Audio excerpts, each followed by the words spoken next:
NDTV मराठीची election express पोहोचलेली आहे। बारामतीमध्ये ऐतिहासिक लढत होतीये। या लढतीविषयी बारामतीकरांना काय वाटतंय जाणून घेऊयात।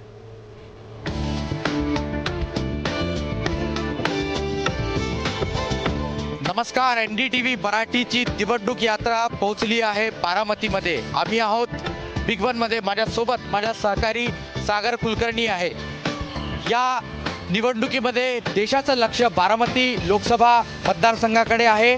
तर काय आहे इथल्या लोकांचं कौल आणि काय ते विचार करतात हे आम्ही आज लोकांकडनं जाणून घेण्याचा प्रयत्न करणार आहोत। चला तर मग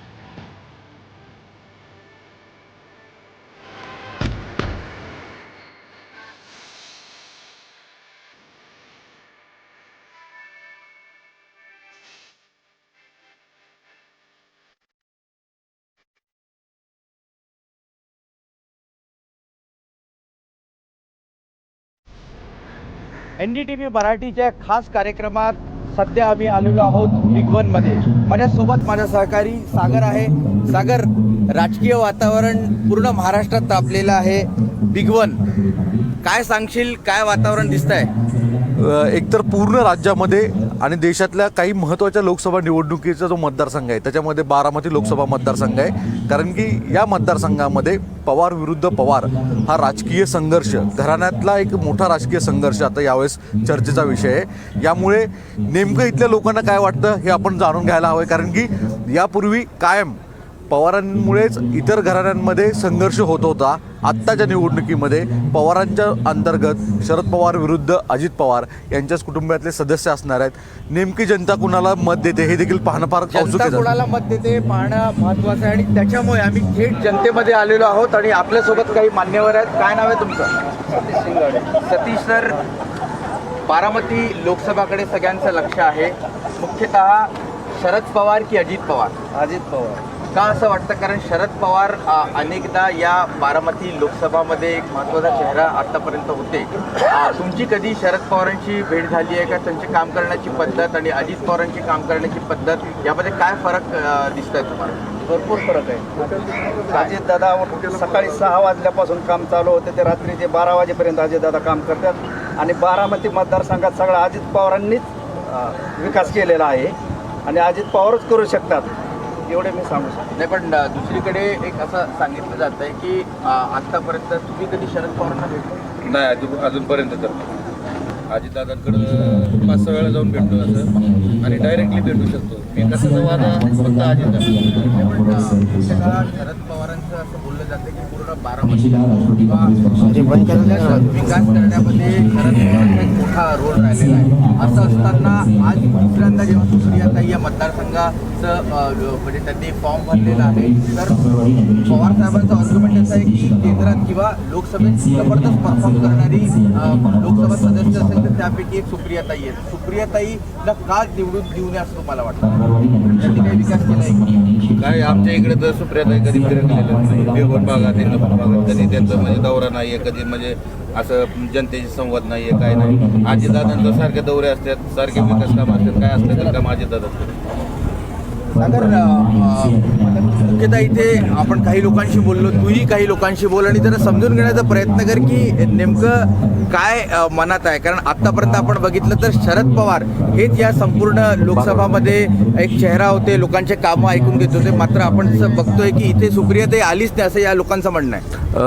आपण काही अजूनही लोकांना विचारणार आहे, विशेषतः अल्पसंख्याक, कारण की अल्पसंख्याक भाजप आणि महायुतीच्या विरोधात आहेत असा वारंवार दावा महाविकास आघाडीचा आहे। यावेळेस मुळात अल्पसंख्याक समाज जो मुस्लिम समाज आहे तो कुणाबरोबर आहे? कारण की महाविकास आघाडीच्या नेत्यांचा दावा येतो वारंवार की ते आमचे मतदार खूप हक्काचे आहेत। हे पहा की प्रत्येक समाज आहे आणि मुस्लिम समाज आहे कि विकास चाहता है। मुस्लिम समाज जो है कि विकास चाहता है। हमारे बच्चे पढ़ लिख के बड़े हो जाए, हमारे बच्चे डॉक्टर इंजीनियर हो जाए और हमारे देश के अंदर, मुल्क के अंदर, शहर के अंदर, बस्ती के अंदर जो है कि सड़क अच्छी हो जाए, पीने का पानी अच्छा आ जाए और बिजली हमेशा रहे। ये हम तरक्की चाहते हैं, हमारा देश का विकास चाहते हैं। इसलिए जो है कि हमारा जो ताल्लुक़ है अजीत दादा से है, बरने मामा से, हर्षवर्धन पाटिल से, हम डायरेक्ट जो है कि इनके साथ में जाके हम इनसे बात कर सकते हैं कि मामा हमारा ये काम है, हमारे बच्चों का मसला है, हमारे रास्ते का मसला है, हमारे वॉल कंपाउंड का मसला है, हमारा जो है कि आपला तुमचा जो हा दावा आहे तो सुप्रियाताई गेले 2 टर्म जवळपास 2-3 टर्म या इथे खासदार आहेत, त्यांनी सोडवला नाही का? तुम्हाला यावेळेसा सुनित्रा पवार जवळचे का वाटतात?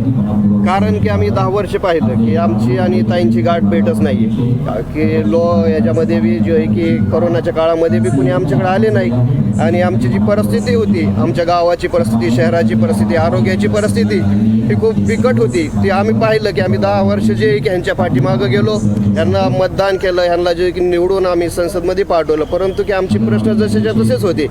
परंतु त्याच्यानंतर जे आहे की आम्ही यांच्या बरणे मामा आहे यांच्या माध्यमातून आमचे जे आहे की प्रश्न मिटले आणि हे काम करणारे जे आहेत की दादा आहेत, त्यामुळे आम्हाला असं वाटतं की दादा जे सकाळपासून संध्याकाळपर्यंत आमची कामं करतात आणि त्यांच्याबरोबरच की सुमित्राताई आहे की हे बी त्यांच्या खांद्याला खांदा लावून काम करणारे आहेत आणि आमचे प्रश्न, आमचे दुःख, आमचे विचार जे की संसद भवनमध्ये मांडता येणारे असे जे की आमचा प्रतिनिधी पाहिजे. एकंदरीत जर आपण बघितलं या सगळ्या लोकांशी बोलताना अल्पसंख्याक समाजाचं फार एकदम डिसायसिव्ह अशा स्वरूपाचं मत इथे दिसतं आहे की पंतप्रधान मोदींच्या बाजूनी ते मतदान करायला तयार आहेत. त्यांचं म्हणणं आहे की जे नॅरेटिव्ह सेट केलं जात आहे ते कुठेतरी चुकीचं नॅरेटिव्ह आहे. तर आपण बारामतीमध्ये फिरलो, आता बिग वनमध्ये आहोत, पुढे इंदापूरमध्ये जाणार आहोत. तर एकंदरीत या संपूर्ण लोकसभामध्ये काय तुला वाटतंय की काटेकी टक्कर होणार आहे की वन साईड मुकाबला होणार आहे? जबरदस्त चुरस या मतदारसंघामध्ये दिसून येते.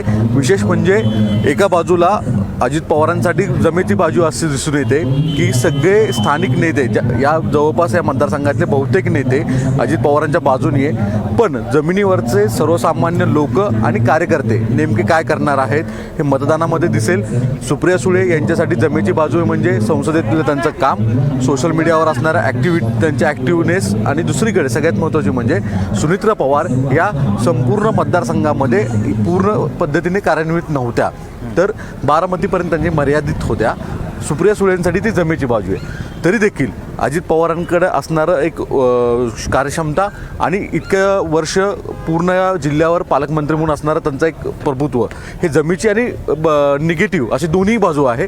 याचा फायदा कुणाला होतो हे पाहणं सुद्धा रौनक महत्त्वाचं राहणार आहे. 7 तारखेला बारामती लोकसभामध्ये मतदान होणार आहे आणि 4 जूनला याचा निर्णय होणार आहे. मात्र सगळ्यांचं लक्ष आहे की देशात ज्या महत्त्वाच्या लढती आहेत त्यापैकी बारामतीची लढत आहे. आपल्याला बघावं लागेल की लोकांचा कौल कुठे असणार आहे. NDTV मराठीची ही जी इलेक्शन यात्रा आहे ती वेगवेगळ्या ठिकाणी जाते. आज आम्ही या बिगबनमधनं इथे सुद्धा निरोप घेतोय.